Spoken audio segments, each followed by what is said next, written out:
هي الحلقات تحفظني بآيات من القرآن، هي الحلقات تملأني بحب المصطفى العدنان، هي الحلقات تحفظني بآيات من القرآن، هي الحلقات تملأني بحب المصطفى العدنان، وأخلص نيتي دوما لرب واحد ديان بروح ملؤها طهر. Sure Yusuf tefsiri 109. ayeti başlap okuyumuz inşallah. Bismillah, elhamdülillah, ve salatu ve selam ala Resulillah ve ala alihi ve sahbihi ve sellem. Esselamu aleyküm ve rahmetullahi ve berekatuhu.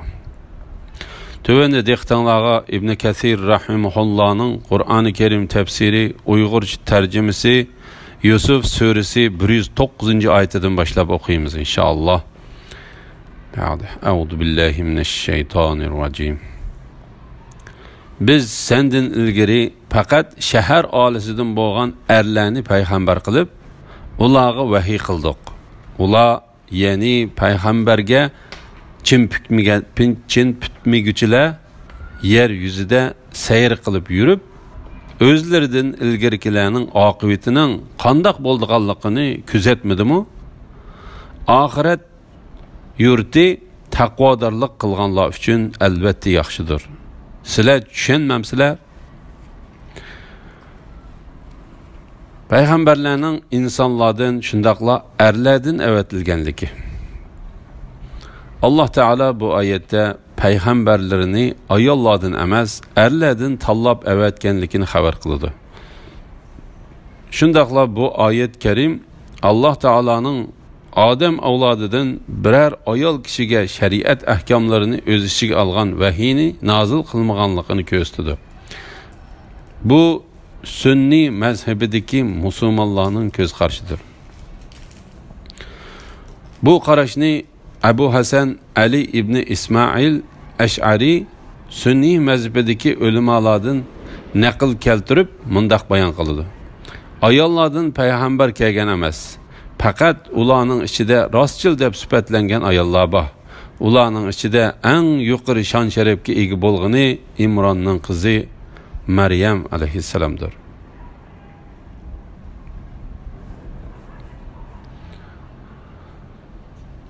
Allah Taala bu haqda mundaq xabar qildi.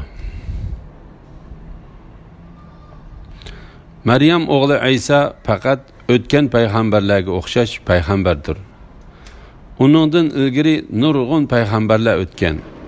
Uning onasi nihoyatda rostchil xotindir. Allah Taala Maryamni eng yuqori martaba bilan sifatlab, rostchil ayol edi dedi. Rostchil ayol dedi.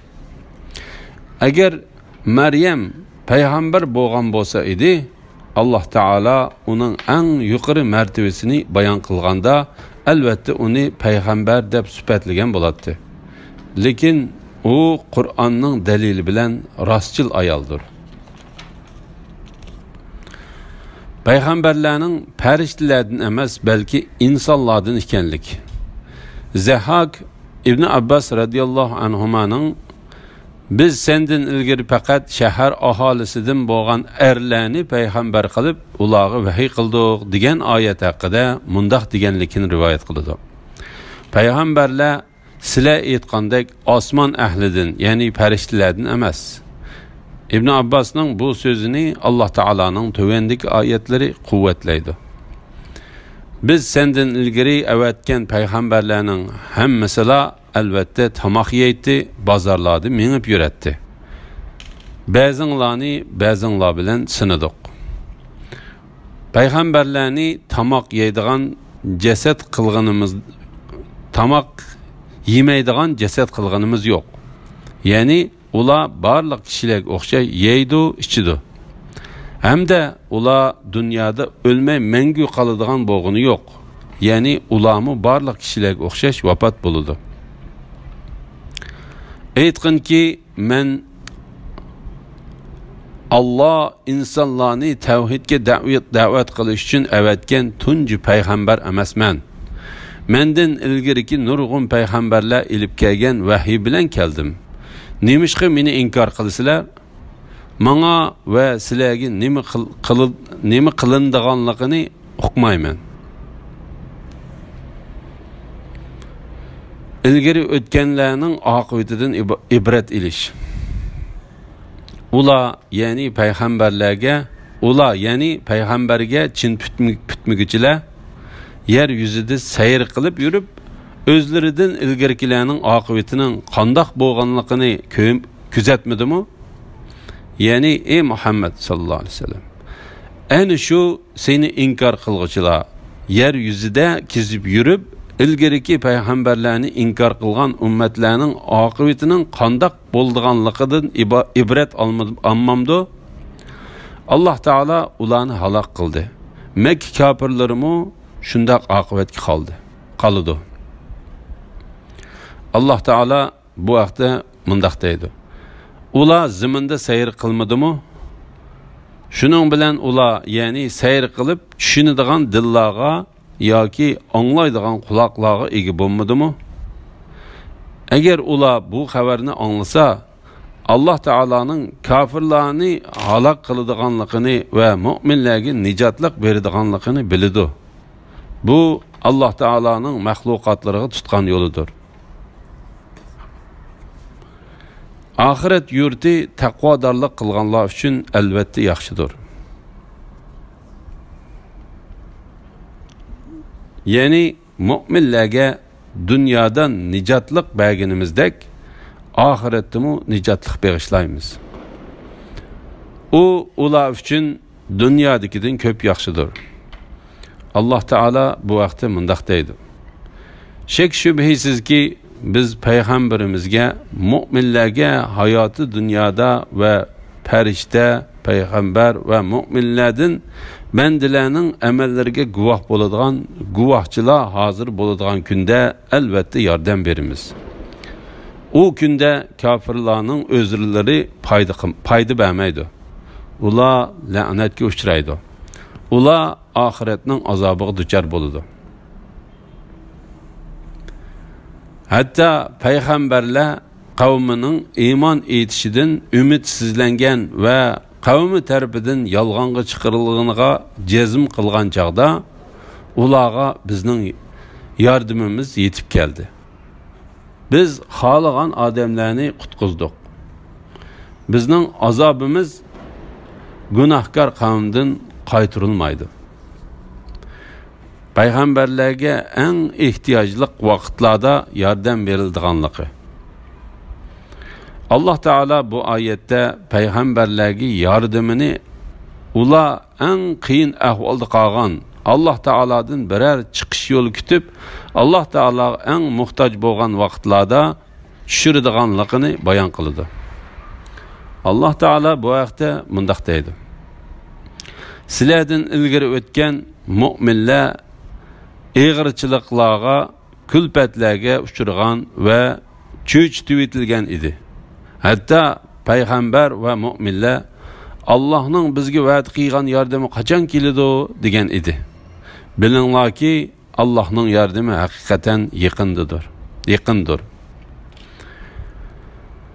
Hatta payg'ambarlar qavmining iymon etishidan umidsizlangan va qavmi tarafidan yolg'onga chiqarilganligiga jazm qilgan chaqda, ya'ni payg'ambarlar qavmlarining o'zlarining da'vatini qabul qilishidan umidsizlangan, ularga keladigan yordamning kechikkanligidan qavmlari payg'ambarlarimiz bizga yolg'on aytibdi deb jazm qilgan chaqda ularga Alloh taolaning yordami keldi. Biz xohlagan odamlarni qutqizdik. Ularning qissasidan aql egillari albatta ibrat oladi. Qur'on yolg'ondan to'qilgan so'z emas, lekin u o'zidan ilgari nozil bo'lgan samoviy kitoblarni tasdiq qilguchidir. Hamma narsani inchikka bayon qilguchidir. Iymon etadigan qavm uchun hidoyatdir va rahmatdir. İbret oladigan kishiga ibratning borligi. Alloh taolo mundaq deydi: payg'ambarlar bilan qavmlar orasida yuz bergan voqealar haqidagi xabarlardan bizning mo'minlarni qandoq qutuldirganligimiz va kofirlarni qandoq halok qiladiganligimizdan aql egalari albatta ibrat oladi. Qur'on yolg'ondan to'qilgan so'z emas. Bu Qur'on Alloh taolaning so'zidir. U boshqa biri tarafidan o'ydirilgan yolg'on so'z emasdir. Lekin u o'zidan ilgari nozil bo'lgan samoviy kitoblarni tasdiq qilguchidir. Ya'ni bu Qur'on u kitoblardagi to'g'ri narsalarni tasdiq qiladi. O'z o'rnidan o'zgartirib etilgan va almashtirib etilgan hukm va boshqa narsalarni rad qiladi. U kitoblardagi hukm va boshqa narsalarning amaldan qoldirilganligiga yoki o'z peti qoldirilganligiga hukm qiladi. Hamma narsani inchki bayon qilguchidir. Ya'ni halolni, haromni, yaxshi va yomon ko'rilgan narsalarni va boshqa itoat qilishga tegishlik vojib va mustahablarni tafsili bayon qiladi. Harom va haromga o'xshab ketadigan makruh narsalardan to'sidi. Buyuk ishlardan, kelajakdagi g'ayb ishlardan ba'zilarini yig'inchoqlab va ba'zilarini tafsili xabar qiladi. Buyuk va yuksak Rabbidan, uning go'zal ismlaridan va uning mahluqotlariga o'xshab qilishdan pok ekanligidan xabar qiladi. Shunga bu Qur'on iymon etadigan qavm uchun hidoyatdir va rahmatdir. Ular Qur'on bilan ozg'unlikdan qutulib to'g'ri yo'lga, gumrohlikdan qutulib haq yo'lga mangadi. Bandalar Qur'on bilan Robbi Alloh taoladan bu hayotlik dunyosida va qiyomat kunida rahmat tilaydi. Biz buyuk Alloh taoladan dunyo va oxiratda mu'minlar nijotlikqa erishib, yuzlari op-oq bo'ladigan, kofirlar qattiq ziyon tortib, yuzlari qordab ketadigan kunda shu mu'minlarning qatoridan qilishni tilaymiz. Cemi hamd sana ve güzel medhiyle Allah Teala xosdir. Biz yordamni faqat Allah Teala'dan tileymiz. Elhamdülillah. Allah şükürler olsun. Yukarıda Sure Yusuf tefsirinin ahırgıca okuduk. Keler qitimda Sure Ra'd tefsirden birinci ayetten başlap anlaysizlar inşallah. Ve sallallahu ala Muhammedi ve ala alihi ve sahbihi ecma'in. Esselamu aleyküm ve rahmetullahi ve berekatuhu.